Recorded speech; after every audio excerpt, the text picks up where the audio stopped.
really, really, really fun. But I am here to share my insight.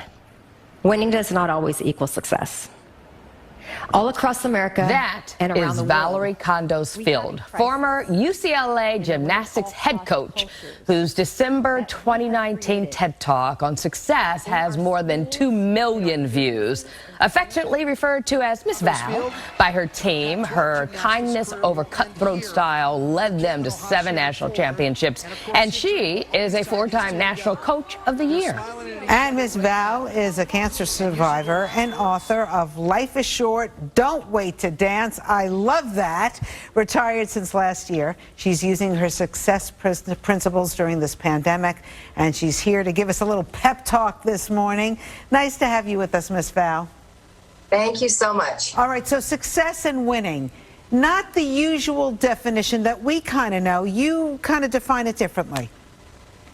I do. Success, first of all, we all have to restructure our definitions of success, because there's this, in my opinion, this pandemic, this crisis of win at all cost that permeates everything: politics, schools, business, athletics.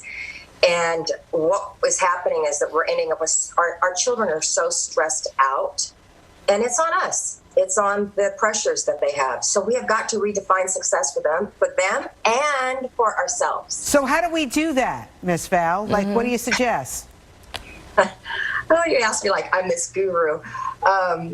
First of all, I have to keep reminding myself, especially through these last 5 months, that it's not okay just to figure out how to get through my days, but I have to figure out how to grow through them.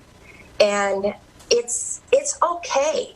You have to give yourself permission to be able to feel sad and frustrated and uncertain and fearful. But I have found it's really unhealthy to keep circling those thoughts over and over and over again. So I just want to share with you the best way that I have found to get myself out of my funk that I circle through daily is to jot down my fears, jot everything down that's freaking me out, and then circle those things that I have control over. Control the controllables. Don't try to control the uncontrollables. And then, as you mentioned at the top of this hour, jot down your gratitudes. Just 3 things you're grateful for. And then make sure to celebrate small victories throughout the day. Give yourselves an atta-girl or an atta-boy. Like last night, I had an apple and some tea instead of a second glass of wine. Yay! Let me try that. But you know, also, Ms. Val, I've heard people saying that this is really an opportunity to find a purpose, and that actually can translate into something positive, you know, for self. Absolutely. And finding our purpose, that the key to that is to sit in stillness and quiet and really listen to your energy, your personal energy. And I keep looking at this period that we're in right now as part of it is a gift, that I didn't have the gift of time and stillness before I was quarantined. I filled my plate up, like I'm sure all of you do, so much that I'm going nuts.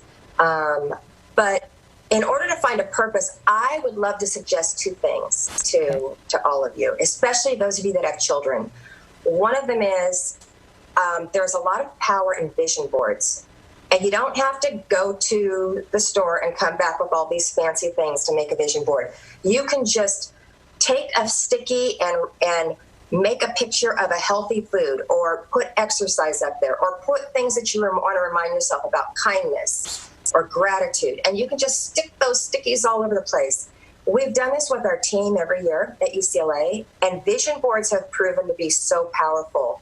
So I feel this is a great fun thing to do with your kids at home. And the second thing that I found, because I am not naturally organized, so I have used this time that I think a lot of us have to declutter and to take one room, one closet, one dresser drawer at a time, and to declutter. And what I found is not only it frees up the space, it freed up space in my mind. Being able to go through my home with less clutter. And then I was sharing this with a friend, and she said that she took her 2 kids that were on their phones all day long, and she said, we're going to declutter one part of our house a day. So she did it with her children. So she said they kept commenting about how much excess stuff they had that they didn't need. Right. Then they boxed it all up, and then the kids took it to the Goodwill and to their synagogue. That's so nice. And it was, I mean, my sister always tells me what stuff in my wardrobe. If you haven't worn it in the last 6 months to a year, it's time to give it to somebody else who might wear it. Like, you know. And you know, I even went through my sock drawer the other day. I mean, who cleans out socks? I've never cleaned out my socks. And how many I have so many socks. But I had like 40 pairs of socks. I don't need 40 pairs of socks. So I took 30 of those and took them down to the church. Yeah, I have them. I put them in big Ziploc bags. I'm so glad you said that. I need to donate them. I need to do that too. That was great. And the book is wonderful. And you know, you've had your challenges over the years, not only being a wonderful coach and at one point thinking about quitting, but your health challenges. And a lot of people during this pandemic have health challenges, unexpected health challenges. And I think your book just kind of gives us the inspiration that we need. Life is short. Don't wait to dance. Thank you. It does, yeah. And as we all know, dance is a metaphor for anything that makes your heart sing. So do something that makes your heart sing every day. And then you have a summit that's coming up, right? Talk to us about that. Where can people find out about it? Yes, it's part 2 of a success summit that a friend of mine, she's also been in the coaching business for 30 years.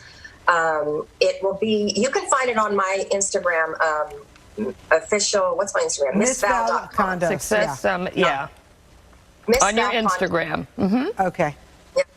But we've got a sports psychologist on, a renowned sports psychologist, Robert Andrews, and we have the 2016 head coach for the Olympic team. She was Simone Biles' coach, Amy Borman, on with us.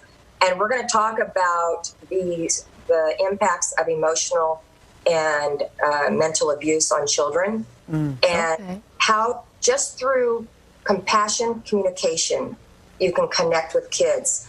And those hours that they're at play should be the best hours of their day. That's what I'm really hoping, that we as coaches can make this pledge. That's so nice. Okay, we're going to watch you tomorrow, 8 o'clock on Instagram, Miss Val Kondos. Thank you so much. So nice to meet you. It really is. And thank you for your words. We feel better already. I do. Sock drawer today, Lori. Sock drawer. That's the first thing.